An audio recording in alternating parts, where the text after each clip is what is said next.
Libro. Dioses de Marte. Escrito por Edgar Rice Burroughs. Capítulo 19. Oscura desesperación. Ah, dijo Satarras, a qué afortunada circunstancia debo el gusto de esta inesperada visita, príncipe de Helium. Mientras me hablaba, uno de sus esbirros me quitó la mordaza de la boca, pero yo no contesté a Satarras y me limité a mirar impávido, sin pronunciar una sola palabra, al feroz Yed de Sodanga. No dudo de que mi expresión indicaba a las claras el desprecio que aquel hombre me merecía.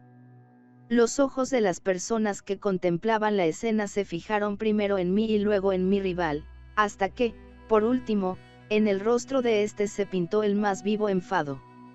Váyanse, dijo a los que me habían llevado a su presencia, y cuando no quedamos en la estancia más que él, yo y dos de sus confidentes, exclamó dirigiéndose a mí con tono glacial y deliberadamente mesurado, como si quisiera pesar el valor de sus palabras.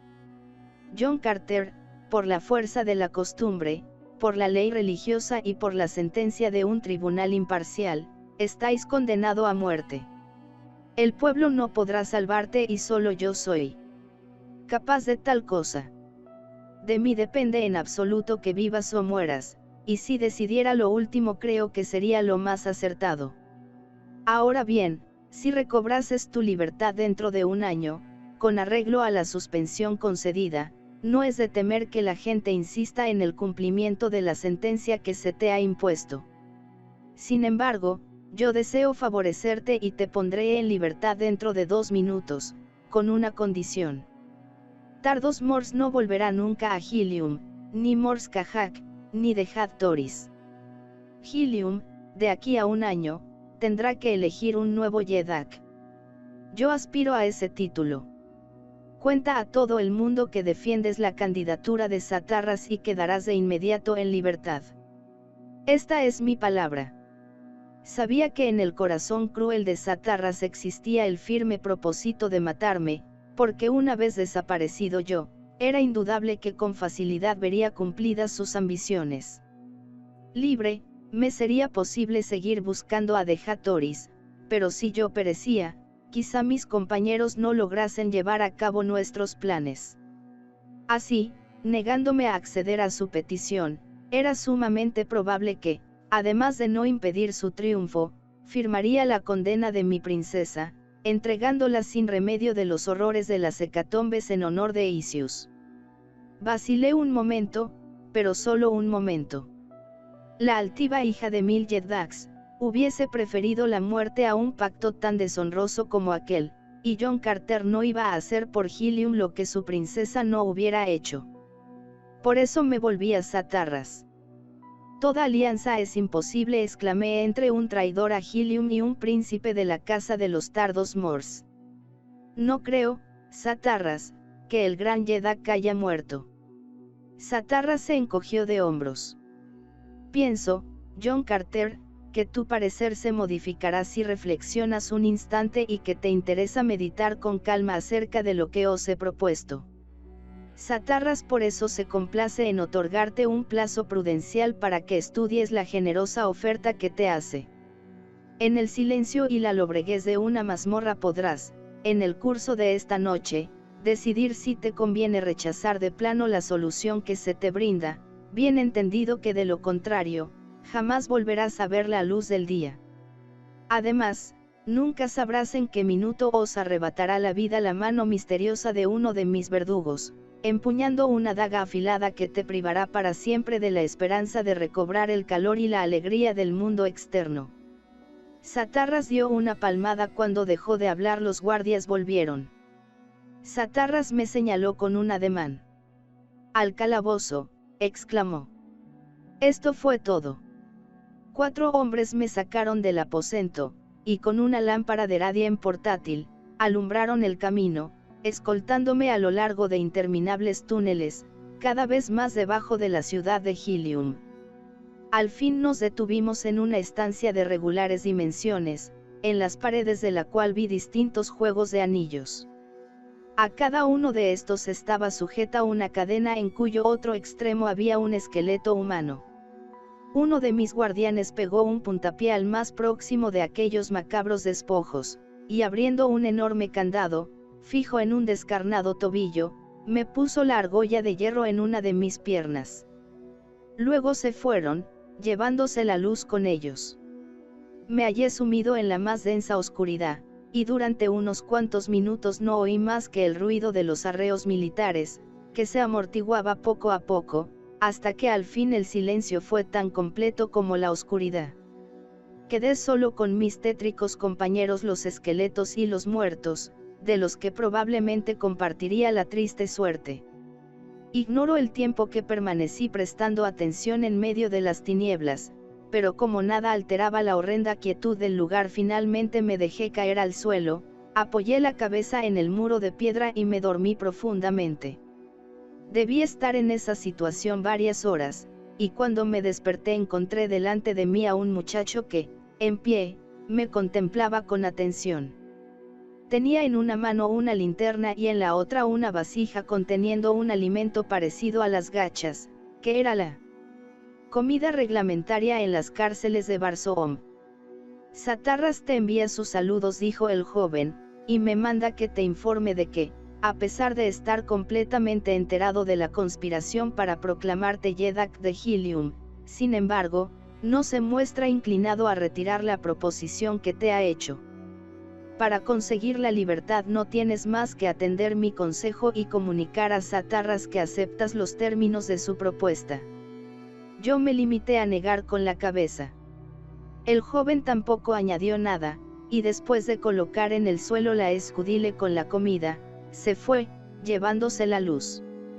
Durante un largo periodo de tiempo vino el mismo joven a mi calabozo 2 veces al día, dándome igual encargo de parte de Satarras, y como con insistencia intenté entablar con él una conversación sobre otras cosas, sin conseguirlo, porque permanecía mudo, desistí con disgusto de mi propósito.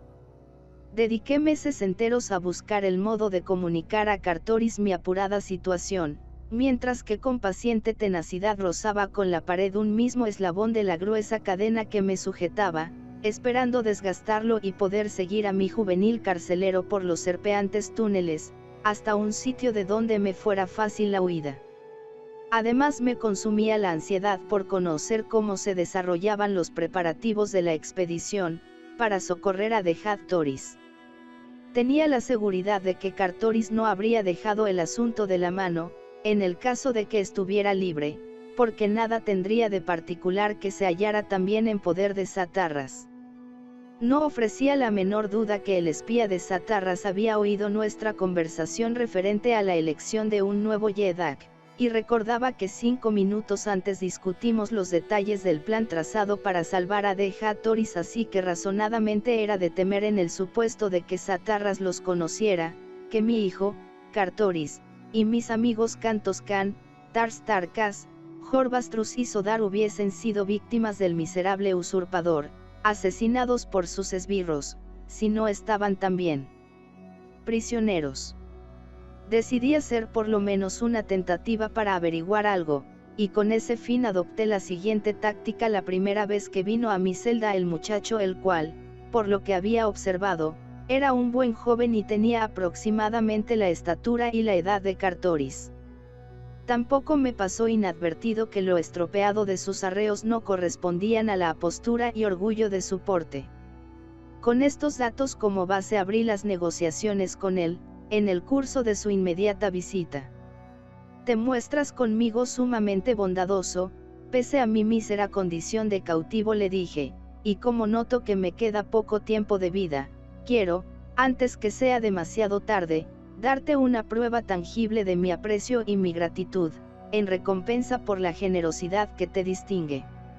Me has traído diariamente el alimento con puntualidad y esmero, preocupándote de que estuviera limpio y fuese abundante, y nunca me dijiste nada injurioso ni humillante, pretendiendo aprovecharte de mi condición indefensa.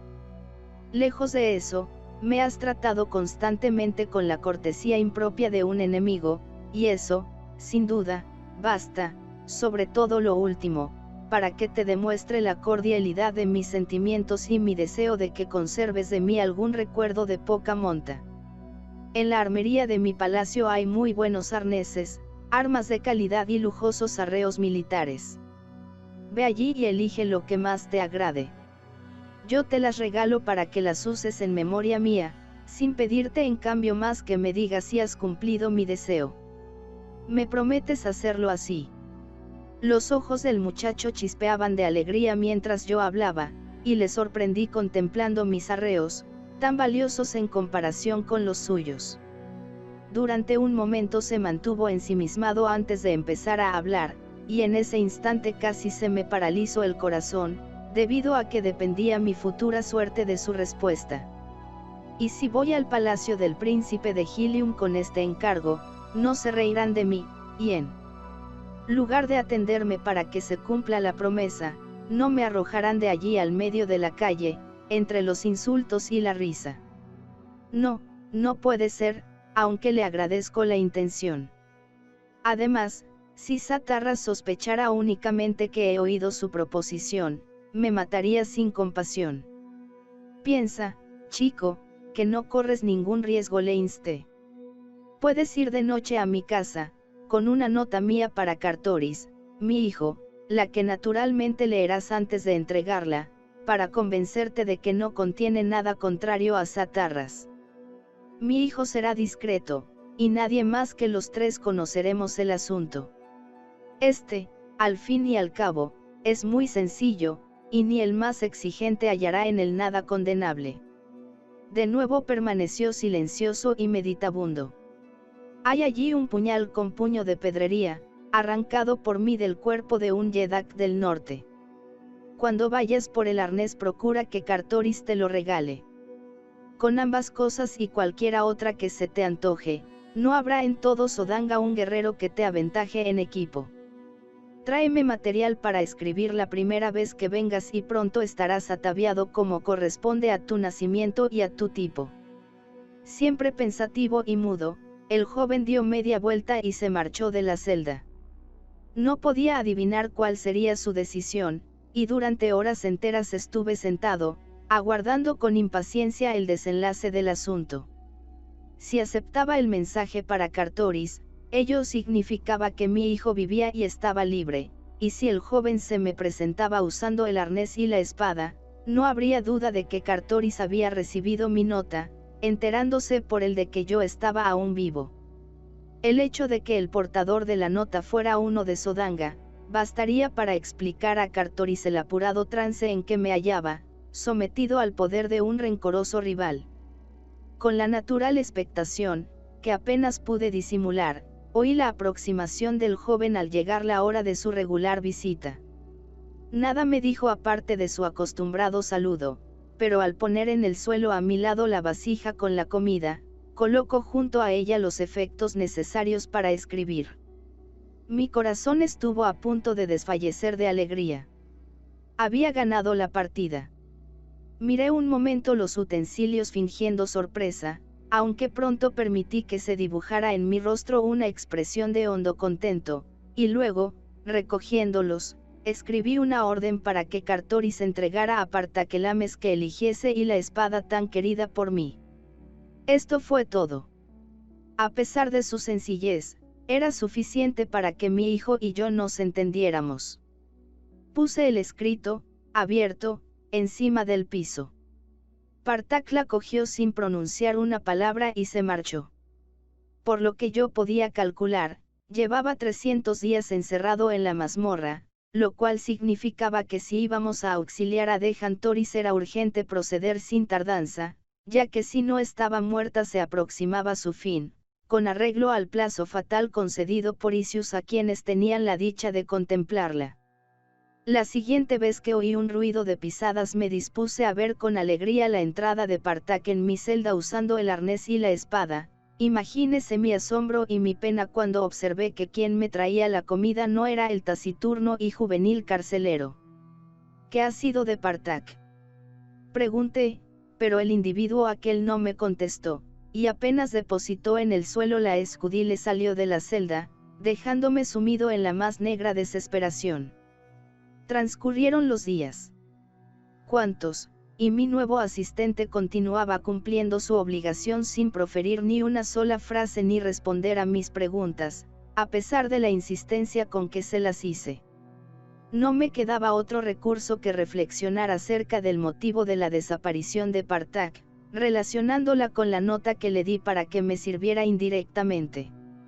Después de mi extinguida alegría estaba peor que antes, pues seguía ignorando si Kartoris vivía, ni si Partak, para granjearse el favor de su amo, me había permitido proceder como lo hice, a fin de llevarle mi nota en prueba de lealtad y fidelidad. Pasaron 30 días desde el en que entregué la nota al joven de Sodanga, 330 conté desde la fecha de mi encarcelamiento. Por mi cálculo no le quedaba de vida a Hattori sino unos 30 días escasos, y se acercaba para ella el horrendo trance de pisar en los ritos de Isius la arena del circo. Como un terrible cuadro cruzó con rapidez por mi mente el recuerdo de la pavorosa hecatombe. Me tapé la cara con las manos y a costa de grandes dificultades conseguí contener las lágrimas que se agolpaban en mis ojos, pese a mi habitual entereza. Me aterraba la idea de que mi amada princesa, una criatura tan hermosa, fuera entregada para que la destrozasen a los feroces monos blancos, de tan terrible recuerdo. ¿Cómo expresar mi estado de ánimo? Una cosa tan horrible no podía prevalecer, y, sin embargo, la razón me decía que dentro de 30 días mi incomparable princesa moriría en el coliseo de los primeros nacidos bajo las garras de unas bestias inmundas y salvajes, que su cuerpo ensangrentado sería arrastrado por el lodo y el polvo hasta que finalmente una pequeña parte de ella fuera recogida para servir de alimento en las mesas de la nobleza negra. Pienso que hubiera enloquecido a no ser por el ruido de los pasos de mi huraño carcelero, que distrajeron mi atención de los espantosos pensamientos que se apoderaban de mi mente. De repente concebí una desesperada resolución. Tenía que hacer un esfuerzo supremo para escaparme, empleando la astucia para matar al vigilante, confiando luego a la suerte el que me condujera felizmente al mundo exterior. La idea se convirtió pronto en acto. Me eché en el suelo de la celda junto a la pared, en una postura violenta y forzada como si estuviera muerto después de una lucha o de terribles convulsiones. Mi proyecto consistía en sujetar al carcelero por el cuello con una mano cuando se inclinara hacia mí y darle un tremendo golpe con el extremo vuelto de mi cadena, que para ese objeto tenía agarrado con firmeza en la mano derecha. El hombre sombrío se iba aproximando a mí poco a poco, y luego noté que se detenía delante de mí. Lanzó una exclamación balbuciente y sin ninguna inquietud se puso a mi lado. Sentí que se arrodillaba para observarme de cerca, y entonces mi diestra apretó con furia el cabo de la cadena. Llegó el instante en que se inclinara hacia mí y yo debía aprovecharlo para entreabrir los ojos, buscar su cuello, agarrarlo y darle al mismo tiempo el golpe certero y decisivo. La cosa sucedió como yo la había imaginado, pero fue tan breve el intervalo entre abrir los ojos y dejar caer la cadena, que no pude detenerme, aunque en aquel fugaz instante reconocí que la cara pegada a la mía era la de Kartoris, mi amado hijo. Dios. ¿Qué hado cruel y maligno había fraguado tan espantoso desenlace? ¿Qué diabólica serie de circunstancias había llevado a Kartoris a la mazmorra donde yo agonizaba, en el preciso momento de nuestras vidas en que me disponía a matarle ignorando su identidad? Una providencia bienhechora, pero a mi juicio tardía, me privó del sentido y caí desmayado sobre el yerto cuerpo de mi único vástago. Cuando comencé a volver en mí noté que una mano fría y firme me apretaba la frente. Tardé unos minutos en abrir los ojos, durante los cuales intenté reunir los hilos sueltos de muchos pensamientos y recuerdos que cruzaban fluctuando por mi abrumado cerebro. Por fin surgió en él el desolador recuerdo de lo que constituyó mi último acto consciente, y entonces no me atreví a afrontar la situación por miedo al espectáculo que esperaba contemplar. ¿Quién sería la persona que me auxiliaba tan solícitamente? Sin duda Kartoris vino acompañado de alguien a quien yo no había visto. Bien, los hombres fuertes saben hacer frente a lo inevitable y yo debía sobreponerme a la catástrofe. Por eso suspiré y abrí los ojos. Inclinado hacia mí se hallaba Cartoris, con un gran cardenal en la frente, donde recibió el golpe de la cadena, pero vivo, gracias a Dios. No le acompañaba nadie.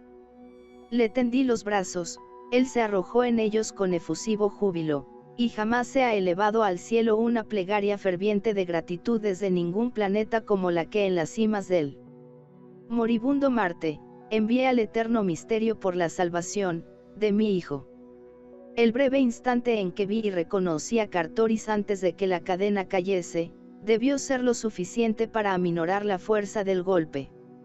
Cartoris me dijo que había estado sin sentido un rato, cuya duración no podía calcular. ¿Cómo viniste aquí?, le pregunté asombrado de que me hubiera encontrado sin un guía. Supimos de ti, padre mío, por tu buena ocurrencia enviándonos al joven Partac, quien nos contó que vivías en el peor de los cautiverios.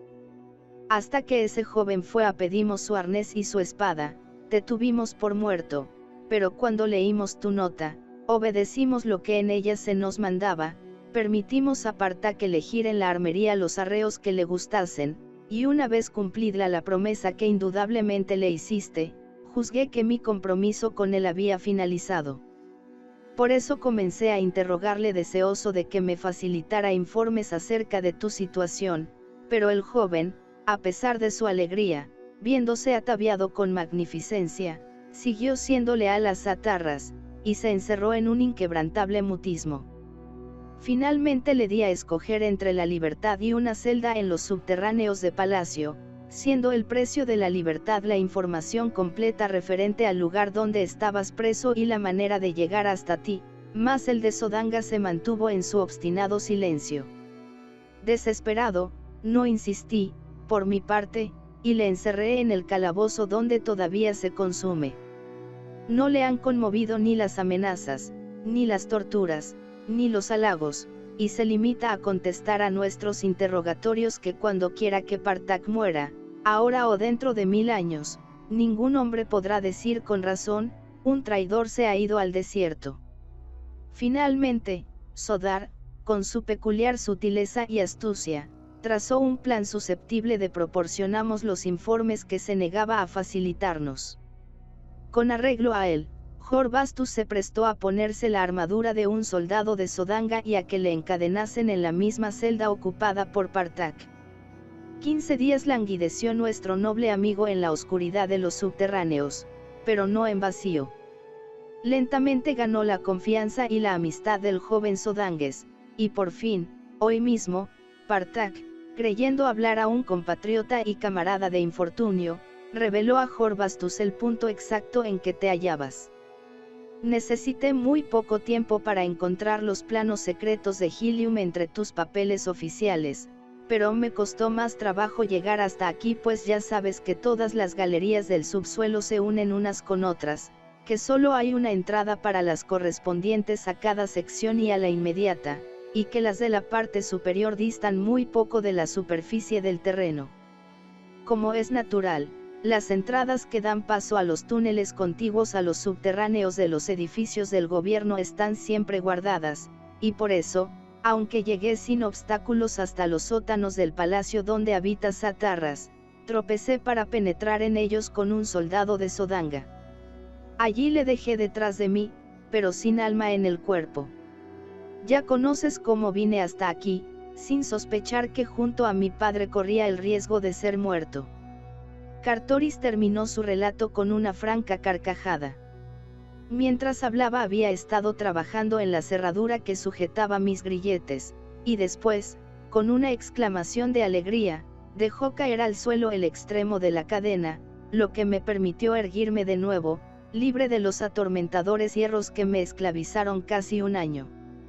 Mi hijo era portador para mí de una espada larga y un puñal, y armados ya los dos, emprendimos el viaje de regreso a nuestro palacio.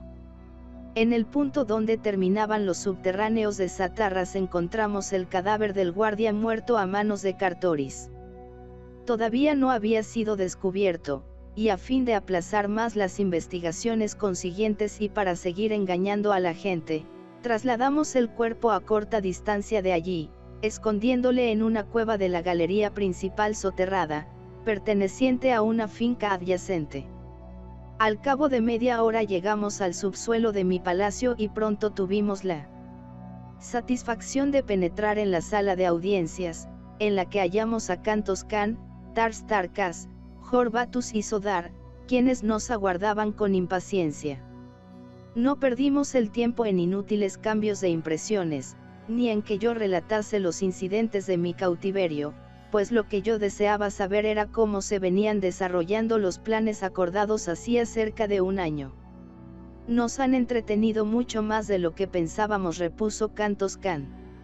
El hecho de tenerlos que mantener secretos para ocultárselos a Satarras los ha retrasado terriblemente, puesto que los espías de Sodanga abundan en todas partes. Sin embargo, estoy completamente seguro de que ni una sola palabra de nuestros proyectos ha llegado a oídos de ese canalla. De noche se junta en los grandes diques de Haste una flota compuesta de 1000 acorazados fuertemente armados, los más grandes que hasta ahora han existido en Barsoom, cada uno equipado para navegar en el cielo de Omean y en las aguas del misterioso mar. En cada acorazado hay 5 cruceros de 10 hombres, 10 fragatas de 5 hombres y 100 embarcaciones individuales, en resumen, 116.000 naves provistas de propulsores acuáticos y aéreos. En Tark están los transportes para los guerreros verdes de Tars Tarkas, 900 magníficos buques, sin contar los destinados a escoltarlos. Hace 7 días que se hallan listos, pero esperábamos con la confianza de que de esa manera dábamos ocasión a que regresaras a tiempo para la expedición. Por fortuna, hemos acertado actuando así. ¿Y cómo es, Tars Tarkas?, pregunté, que el pueblo de Tarin no ha infligido el castigo tradicional a los que vuelven del seno de Aieses. Los míos enviaron una comisión de 50 caudillos a hablar aquí conmigo, me contestó Tark. Somos un pueblo justo, y cuando les conté la historia de mis aventuras, convinieron como un solo hombre en que su conducta respecto a mí dependería de la de Helium con John Carter.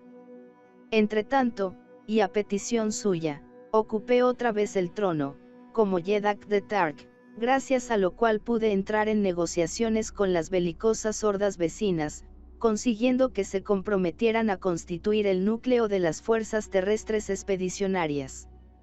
He cumplido, pues, lo pactado.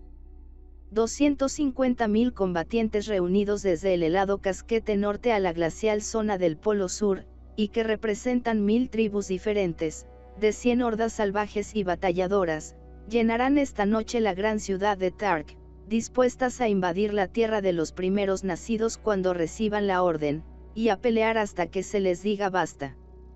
Solo piden que se les consienta llevarse el botín a sus respectivos territorios en cuanto haya terminado la matanza y el saqueo. Esta es mi palabra. ¿Y tú, Jorbatus?, pregunté. ¿Qué noticias me traes? 1 millón de hombres, diestros y veteranos, procedentes de los angostos canales de Helium, tripulan los acorazados, los transportes y los convoys, me replicó. Todos han jurado lealtad y discreción, y han sido reclutados en varios distritos para no despertar sospechas. Bien, exclamé.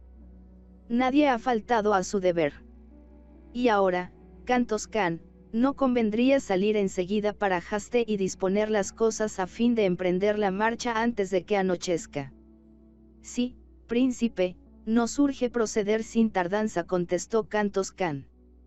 Ya el pueblo de Haste se pregunta la causa de que una flota tan enorme, con sus aguerridas tripulaciones, se congregase en sus diques, y mucho temo que Satarra sepa algo del asunto.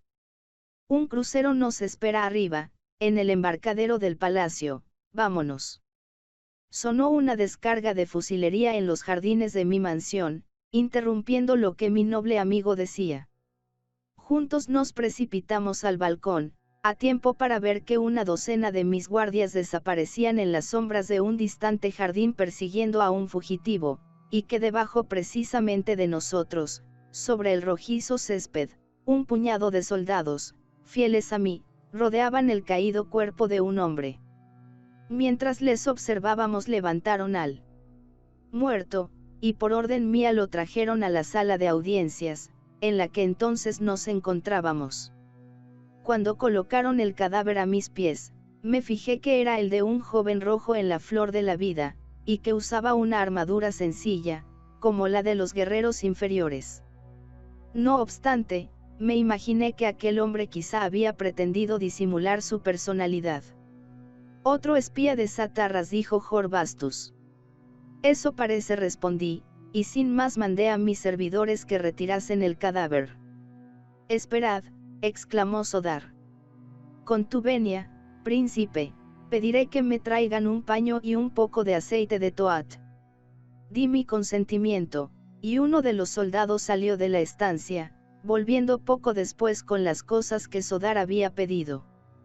Entonces, el negro se arrodilló junto al muerto, mojó un pico del pañuelo en el aceite y frotó un momento con él la cara del espía. Luego se volvió a mí sonriendo e indicándome su obra. Miré y observé con asombro que donde Sodar había aplicado el aceite, el rostro del cadáver era blanco, tan blanco como el mío. Hubo más, pues Sodar cogió con la mano la negra cabellera del personaje misterioso y se la arrancó con un violento tirón, dejando al descubierto un pelado cráneo. Los guardias y los nobles formaron corro en torno del muerto, tendido en el pavimento marmóreo. Muchas fueron las exclamaciones de asombro e interrogación lanzadas por nosotros cuando el acto de Sodar confirmó las sospechas que él y yo habíamos concebido. Un Tern, murmuró Tars Tarkas. Peor que eso, quizá, replicó Sodar. Pero veamos. El negro sacó su daga y cortó con ella una bolsita que colgaba del arnés del Dem, de la cual extrajo un anillo de oro, con una enorme gema engastada. Aquella joya era igual a la que yo quité a Satetrog. Era un Dem sagrado, exclamó Sodar. Por suerte para nosotros, no ha podido escaparse. El oficial de la guardia entró en la estancia muy agitado. Príncipe, dijo. He de informarte que el compañero de este individuo se nos ha escapado. Creo que debía estar en connivencia con algunos de los guardianes de la puerta, y por eso he dispuesto prenderlos. Sodar le tendió el aceite de toat y el paño. Con esto no habrá espía que os engañe. Yo ordené enseguida un registro secreto de la ciudad, porque cada noble marciano cuenta con un servicio propio de vigilancia, y media hora después vino el oficial de guardia a comunicarme el resultado. La realidad confirmó nuestras peores suposiciones. La mitad de los centinelas encargados de custodiar la puerta aquella noche, habían sido Terns disfrazados de rojos. En marcha, grité. No hay tiempo que perder. Ajaste inmediatamente. Los Terns sin duda intentarán detenernos en el borde meridional del casquete helado, y si lo consiguen, desharán nuestros planes y destruirán por completo la expedición. 10 minutos más tarde surcamos el espacio a toda velocidad hacia Haste, preparados a comenzar la campaña, salvando a Deja Toris o pereciendo en la empresa. Capítulo 20. La batalla aérea. 2 horas después de abandonar mi palacio en Helium, y a eso de la medianoche, Kantos Kan, Sodar y yo llegamos a Haste. Cartoris, Tars Tarkas y Jorbastus habían ido directamente a Tark en otro crucero. Los transportes estuvieron listos para partir a los pocos momentos, y marchaban lentamente hacia el sur. La flota de acorazados tenía que alcanzarles en la mañana del día siguiente.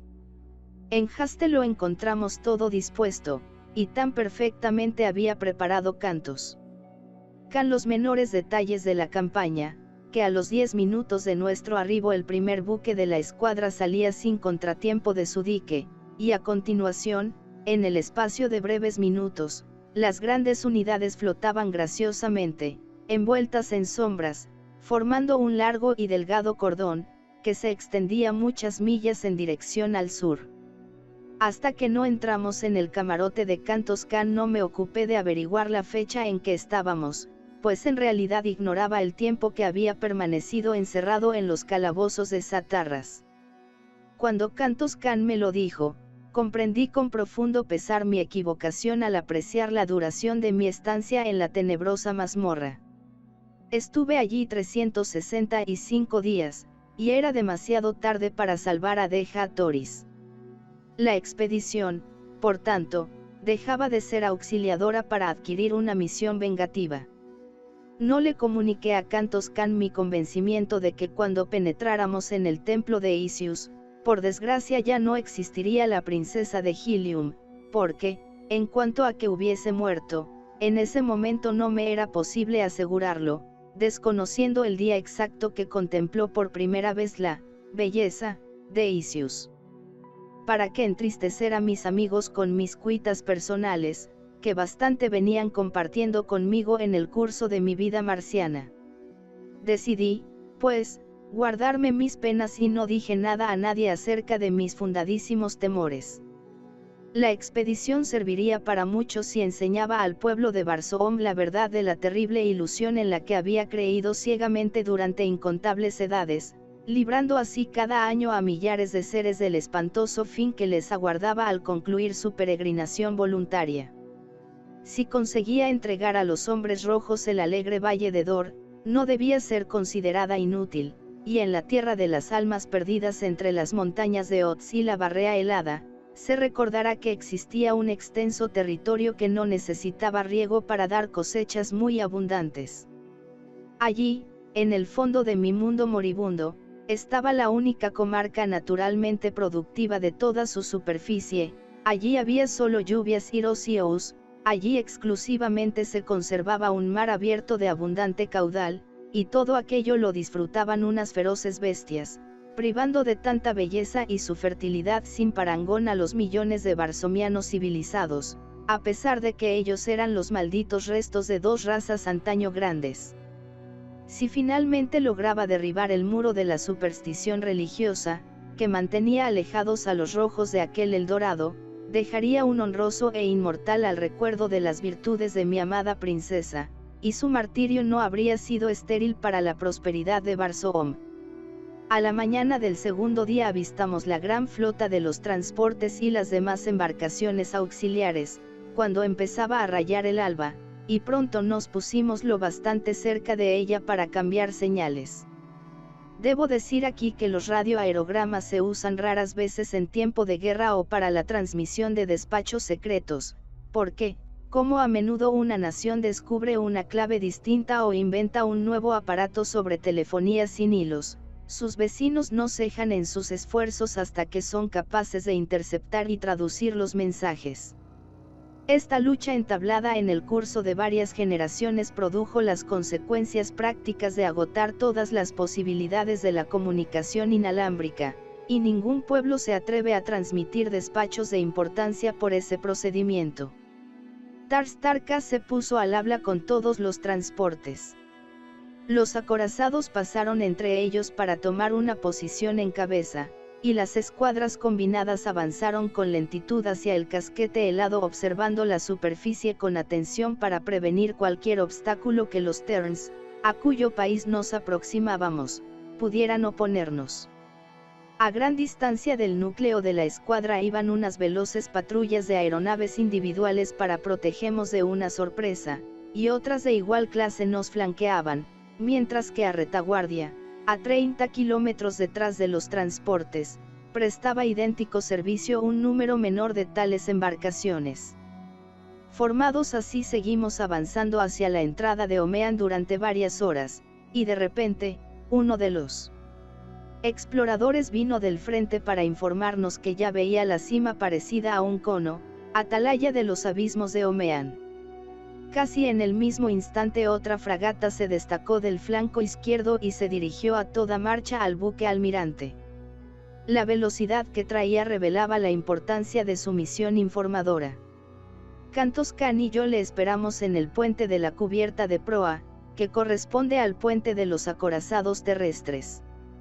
Apenas el pequeño aparato se posó en el amplio embarcadero de nuestra majestuosa nave, su tripulante corrió a nuestro lado, subiendo la escalerilla del puente. Una gran escuadra de acorazados al sur-sudeste, mi príncipe exclamó. Deben ser varios miles y vienen directamente hacia nosotros. Por algo estaban los espías Dem en el palacio de John Carter, me dijo Kantos Kan. Tus órdenes, príncipe. Disponed que 10 acorazados guarden la entrada de Omean, dispuestos a no permitir que ninguna nave hostil penetre en el pozo o salga de él. Esa división embotellará la armada de los primeros nacidos. Formad el resto de los acorazados haciendo una V enorme, con vértice que señale directamente a la flota enemiga, y mandad a los transportes, rodeados de sus convoys, que sigan de cerca a los buques grandes hasta el momento que la quinta haya entrado en la línea de los contrarios, y luego marchad a toda velocidad para ocupar una posición conveniente sobre los templos y los jardines de los Tern. Mientras, nuestra cuña extenderá sus ramas, y los buques de cada una de ellas atacarán con furia a las fuerzas adversarias y las harán retroceder, abriéndose paso entre sus filas y coadyuvando a la misión de las tropas de desembarco. Estas asaltarán las fortalezas de los Tern y masacrarán a estos tan ferozmente, que jamás la olvidarán en el futuro. No había sido hasta entonces mi intención distraerme del objetivo principal de la campaña, pero había que zanjar el asunto con los Tern inmediatamente y para siempre, so pena de no tener tranquilidad mientras estuviéramos cerca de Dor y de ver sumamente reducidas nuestras probabilidades de seguridad cuando volviésemos del otro mundo. Kantos Kan saludó y se separó de mí para transmitir sus instrucciones a sus ayudantes.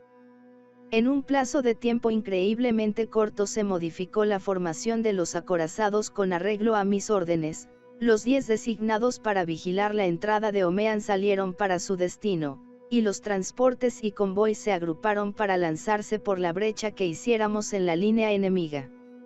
Di la orden de marchar a toda máquina y la escuadra surcó el aire como si estuviera formada por galgos, de modo que a los pocos momentos divisamos a simple vista los buques de nuestros contrarios. Estos formaban una línea recortada en toda la distancia a que alcanzaba la vista en ambas direcciones, en un fondo de 3 buques. Tan imprevista fue nuestra acometida, que les cogió desprevenidos por completo, y, por lo inesperada, se pareció a un relámpago en un cielo despejado. Todas las fases de mi plan se ejecutaron maravillosamente. Nuestras enormes naves penetraron profundamente en las compactas filas de los Tern, y después, al abrirse la cuña, apareció un ancho hueco por el que los transportes se precipitaron a los templos de mis adversarios, que se divisaban a lo lejos, resplandeciendo a la luz del sol. Cuando los Dem se dieron cuenta de la situación, ya 100.000 guerreros verdes habían invadido sus patios y jardines, mientras que otros 150.000, se dedicaban desde las embarcaciones que volaban más bajo a aniquilar a tiros a los soldados Dem, agrupados en las murallas o que pretendía defender los templos. Entonces las 2 gigantescas flotas entablaron una titánica lucha aérea mientras que en tierra se llevaba a cabo la más sangrienta batalla de cuantas habían presenciado los vergeles Dem. Lentamente se fue cerrando la tinace de Helium, y a continuación comenzó el cerco de la línea enemiga, siendo esta maniobra característica de la estrategia varsomiana. En tomo de cada división enemiga se movían los buques mandados por Kantos Kan, que al fin casi formaron un círculo perfecto, y como entonces marchaban a extraordinaria velocidad, ofrecían al adversario un blanco muy difícil.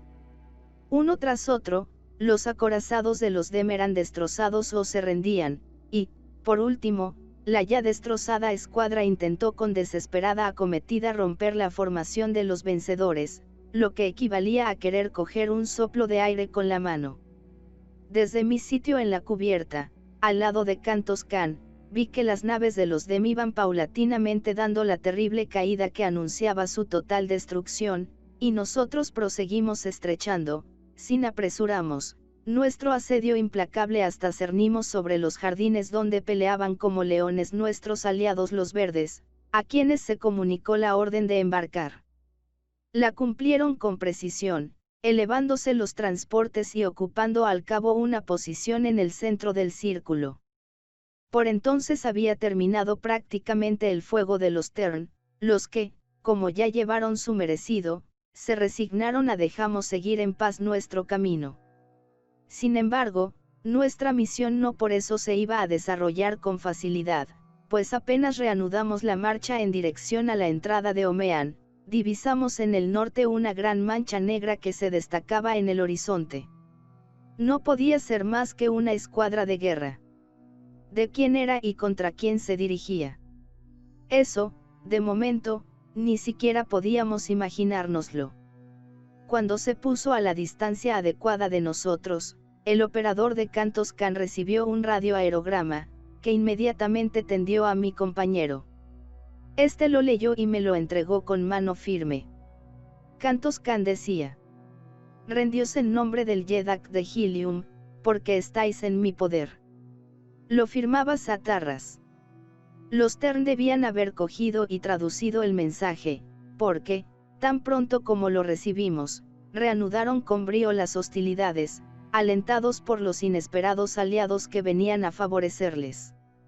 Antes de que Satarras estuviera lo suficiente cerca de nosotros para que le fuera posible atacarnos, volvimos a combatir con la flota Tern, pero mi rival, en cuanto se puso a tiro, comenzó a disparar sobre mis buques con su artillería pesada. Por desgracia, bastantes de mis naves sufrieron graves averías y algunas quedaron inútiles a causa del implacable bombardeo de que eran objeto. La situación se hacía insostenible, y por eso dispuse que los transportes descendiesen de nuevo a los jardines de los Tern. «Llevad hasta el final vuestra venganza», fue mi mensaje a las tropas verdes, «porque de noche no tendréis ocasión para ello, ni contrarios a quienes masacrar». Entonces me fijé en que los 10 acorazados encargados de vigilar el pozo de Omeán, venían hacia nosotros a toda velocidad, disparando sin cesar sus baterías de popa. No había más que una explicación para aquello. Indudablemente, les perseguía una flota hostil. Los acontecimientos empeoraban por momentos, y mi expedición casi podía considerarse fracasada. Ninguno de los hombres que tripulaban mi armada volvería a atravesar el fatal desierto de hielo. Cuánto deseé tener a Satarras al alcance de mi espada larga antes de morir. Él era el único causante de nuestro desastre. Cuando observé con atención a los 10 buques en fuga, aparecieron a mi vista los enemigos que les perseguía con vertiginosa rapidez. Se trataba de una gran escuadra. Al principio no quise dar crédito a mis ojos, pero al fin tuve que admitir la espantosa realidad que nos amenazaba, pues la armada que se disponía a embestirnos era nada menos que la de los primeros nacidos, la que yo creía embotellada en el profundo mar de Omeán. ¡Qué serie de calamidades e infortunios! ¡Qué maldito sino pesaba sobre mí desde que concebí la idea de salvar de la muerte a mi bien amada princesa! ¿Sería posible que la maldición de Isius tuviera eficacia? Que hubiera, en realidad, algo malvadamente divino en aquella momia repugnante. Rechacé enérgicamente la absurda superstición, e irguiéndome con entereza, corrí a la cubierta inferior para repeler, en unión de los míos, el abordaje de un buque que osaba abordarnos. En la salvaje matanza del combate cuerpo a cuerpo recobré la antigua confianza en mí mismo, y al sucumbir un y otro por obra de mi acero, casi me convencí de que alcanzaría el triunfo final, pese a las desventajas del momento. Mi presencia entre mi gente la alentó de tal modo que cargó contra los soldados blancos con absoluto aplomo, y en muy poco tiempo se cambiaron los papeles, pasando nosotros de abordados a abordadores.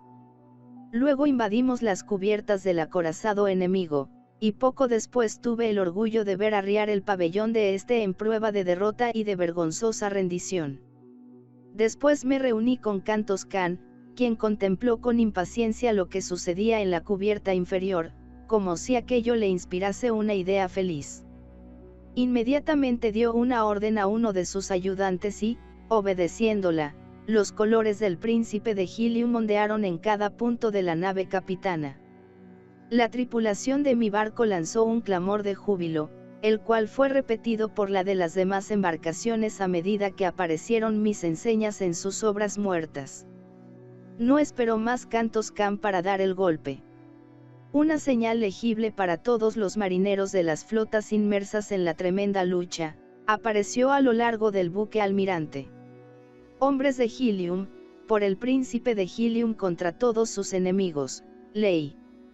Yo, sorpresa, uno de los buques de Satarras enarboló mi bandera. En algunos se llevaron a cabo violentas luchas entre los soldados de Sodanga y los marineros de Helium, pero finalmente mis colores ondearon en todos los acorazados, que siguieron a Satarras detrás de nosotros, menos en el que mandaba personalmente. Mi rival había traído 5.000 buques. El cielo estaba negro con las 3 enormes flotas. La de Helium llevaba ya las de ganar, y la batalla tenía que resolverse en incontables episodios aislados. Dada la aglomeración de unidades aéreas en aquel espacio de cielo, resultaba casi imposible realizar cualquier maniobra de conjunto. El buque de Satarras se hallaba junto al mío, así que me era posible ver las facciones de su jefe desde donde yo me encontraba. La artillería sodanguesa nos hacía un pesado fuego, al que contestamos con igual ferocidad. Poco a poco se fueron aproximando las 2 naves, hasta que las separaron escasos metros. Los bicheristas y los abordadores se alineaban en las bordas contiguas de ambos. Nos preparábamos al lance decisivo con nuestro odiado enemigo. Solo había 5 metros entre las 2 poderosas unidades cuando se esgrimieron los primeros bicheros. Yo me precipité a la cubierta para estar con mis hombres al iniciarse el abordaje, y precisamente cuando los barcos se abordaron con un ligero choque, me abrí paso entre las filas de los míos para ser el primero que pisara la cubierta del buque de Satarras. Sin vacilar, saltó detrás de mí la flor de los combatientes de Helium. Mis leales y enardecidos soldados, en el colmo del entusiasmo, acometieron a sus contrarios con tal violencia, que en vano intentaron detenerlos los de Sodanga.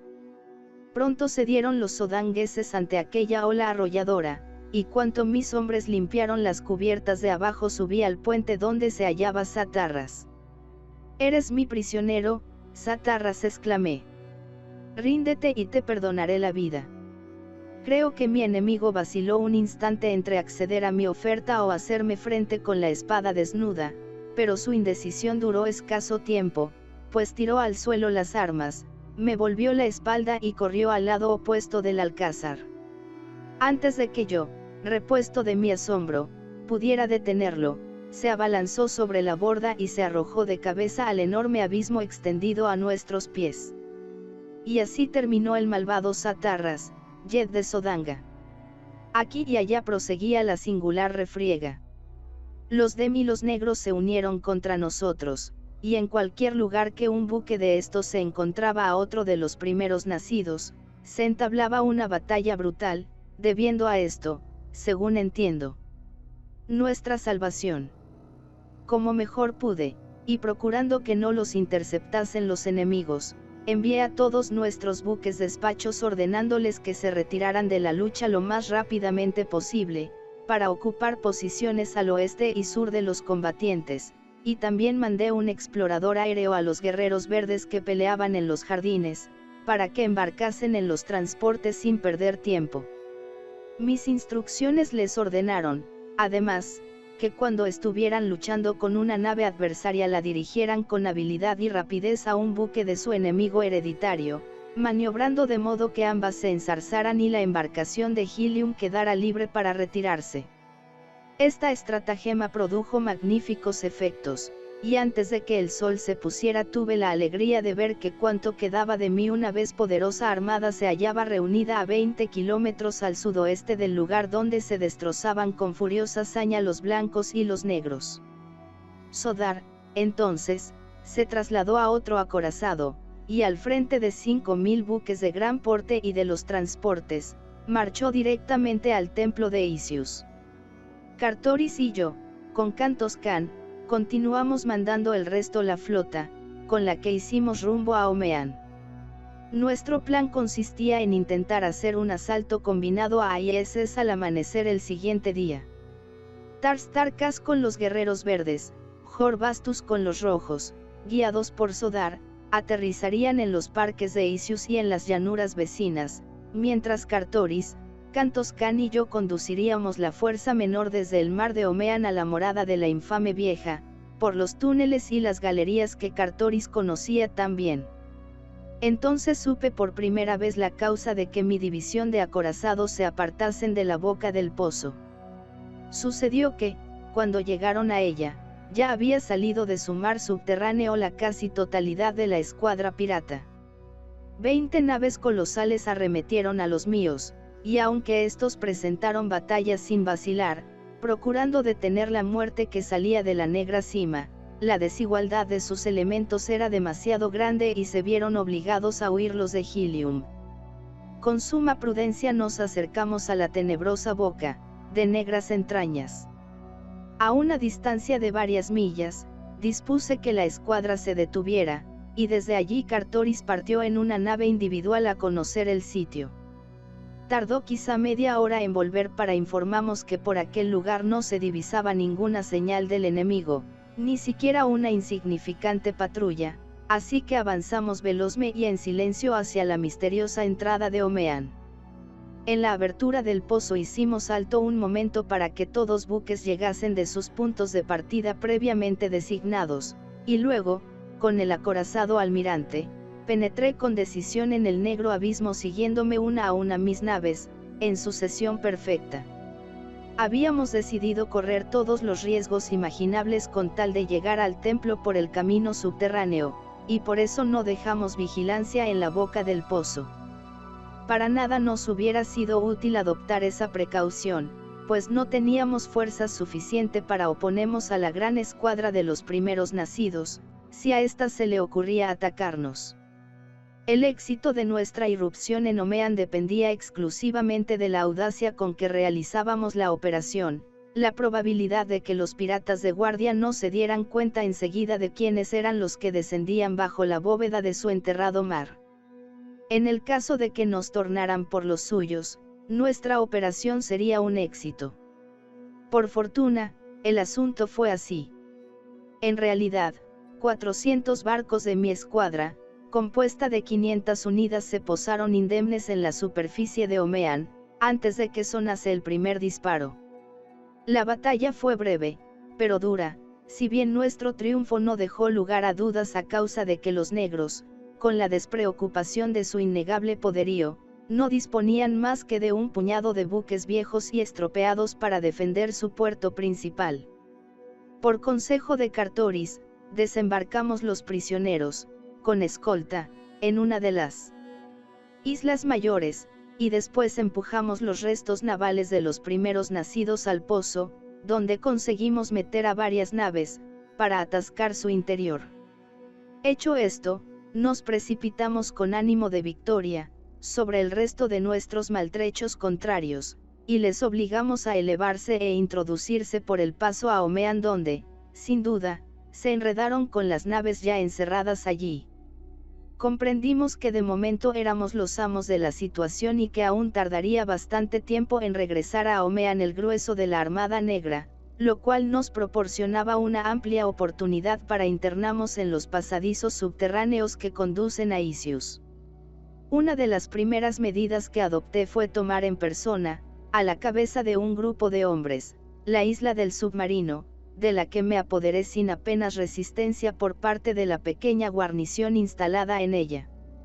Encontré al submarino en su estanque, y sin demora puse una fuerte guardia en él y en la isla, donde esperé la llegada de Cartoris con los demás.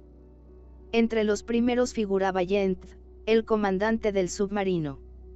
Me reconoció y se acordó de las 3 jugarretas que le hice durante mi cautiverio con los primeros nacidos.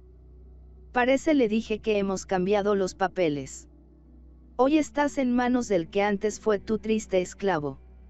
Sonrió con expresión burlona, a la que atribuí un extraño significado. Veremos, John Carter replicó. Te esperábamos y estamos preparados para recibirte. Pues nadie lo diría, contesté, vista la facilidad con que habéis cedido a la primera embestida. Nuestra escuadra, sin duda, os busca en vano, dijo, pero no tardará en volver, y entonces las cosas tomarán otro giro, para John Carter. No sabía nada de eso, añadí, y claro que él no comprendió mi intención, y que se limitó a mirarme asombrado. ¿Han ido a Isius muchos prisioneros en vuestro maldito barco, Yent? Le interrogué. Muchos, asintió. ¿Os acordáis de una mujer a la que los hombres llaman Deja Toris? Vaya. Es sumamente bella, y además la esposa del primer mortal que se ha escapado del poder de Isius durante las incontables edades de su divinidad. Dicen que Isius no la perdona ser la esposa de uno y la madre del otro, que levantó las manos contra la diosa de la vida eterna. Me estremecí temiendo la cobarde venganza que Isius habría tomado sobre la inocente Deja Toris por el sacrificio de su esposo y su hijo. ¿Y dónde está ahora Deja Toris?, pregunté, disponiéndome a oír la respuesta que más podía apenarme, a pesar de lo cual, como la amaba tanto, no quise privarme de que me hablara de ella alguien que acababa de verla. Sin duda los labios de Yent iban a comunicarme la fatal nueva, y, no obstante, pensaba que en lo sucesivo estaría más cerca de mi adorada. Ayer se celebraron los ritos mensuales de Isius, replicó Yent, y la vi ocupando su sitio de costumbre a los pies de Isius. ¿Cómo?, grité, ¿no ha muerto aún? Ah, no, contestó el negro. Todavía no se ha cumplido el año de que contemplara en su divina gloria la faz radiante. ¿Es posible?, le interrumpí. Y tanto, insistió Yent. Solo han transcurrido, a lo sumo 370 u 80 días. Brotó en mi cerebro una idea luminosa, estúpido de mí. Con dificultad conseguí contener la manifestación exterior de mi desmedido júbilo.